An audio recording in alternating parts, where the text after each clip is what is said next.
రీసెంట్గా నాకు తెలిసిన అమ్మాయికి మ్యారేజ్ అయిందనమాట.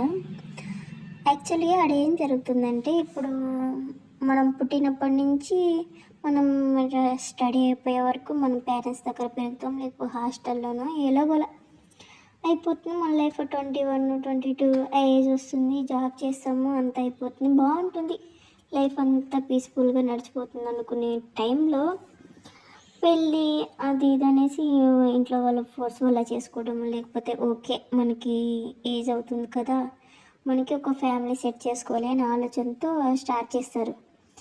అయితే ఏమవుతుందంటే, ఇప్పుడు దాకా ఒకలాగా పెరిగే అమ్మాయి సడన్ తనకి పెళ్ళైన వెంటనే అబ్బాయికి నచ్చినట్టు బ్రతకాలి. ఈ బిఫోర్ అంతా పేరెంట్స్కి నచ్చినట్టు, లేకపోతే సమాజానికి నచ్చినట్టు బ్రతికే ఒక అమ్మాయి, నాకు మ్యారేజ్ అయితే అట్లీస్ట్ నాకు సొంత కాళ్ళతో నిలబడి నాకు నచ్చినట్టు హ్యాపీగా అర్థం చేసుకునే పార్ట్నర్ దొరికితే బాగుండు అనేసి ఆలోచనలతో చాలా ఉంటుంది.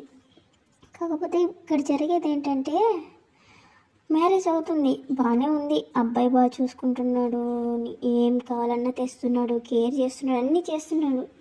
కానీ ఆడ వచ్చిన తలనొప్పి ఏంటంటే, ఫ్రెండ్స్తో మాట్లాడద్దు, బయటికి వెళ్ళొద్దు, ఎవరితో మాట్లాడద్దు, నీ ఫోన్ చేంజ్ చేయాలి, సిమ్ చేంజ్ చేయాలి, ఎవ్రీథింగ్ చేంజ్ చేయాలి. చేంజ్ చేస్తేనే నేను బాగా చూసుకుంటాను. ఏంటన్నమాట అసలు నువ్వు ఇంత కండిషన్స్ పెట్టడానిక నీకు ఇచ్చే వాళ్ళ మదర్ పేరెంట్స్ పెళ్లి చేసింది? ఇలానేనా మీ పేరెంట్స్ పెళ్ళైతే అమ్మాయిని ఇలానే చూసుకోవాలి, ఇలానే చేయాలని చెప్పారా? లేకపోతే నీకు స్కూల్లో కాలేజ్లో ఏమైనా చెప్పారా? లేకపోతే నీ ఆఫీస్లో ఏమైనా చెప్తున్నారా నీ వైఫ్ని ఇలా కండిషన్ చేయాలా, ఇలా రెస్ట్రిక్ట్ చేయాలా, ఇలా చేయాలనేసి? అదే కండిషన్స్ నీకు తిరిగి అమ్మాయి పెడితే నీకు ఓకేనా?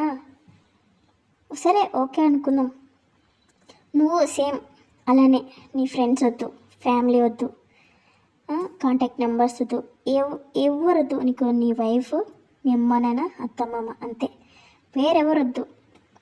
అట్లయితే నీకు ఓకేనా? అట్లా నువ్వు ఉండి తర్వాత నీ వైఫ్ని అలానే కండిషన్ చేయి, she is okay with you, ఓకేనా? అలా కాకుండా నాకు మాత్రం నా ఫ్రెండ్స్ కావాలా, నేను బయటికి వెళ్తాను, తిరుగుతాను, ఏమైనా చేస్తాను, మైండ్ నువ్వు ఇట్లానే ఉండాలా, ఇంట్లోనే ఉండాలి, ఎవరితో మాట్లాడకూడదు. ఎవరితో మాట్లాడితే ఏమైపోద్ది చెప్పండి? తనేమన్నా తప్పు చేస్తుందా?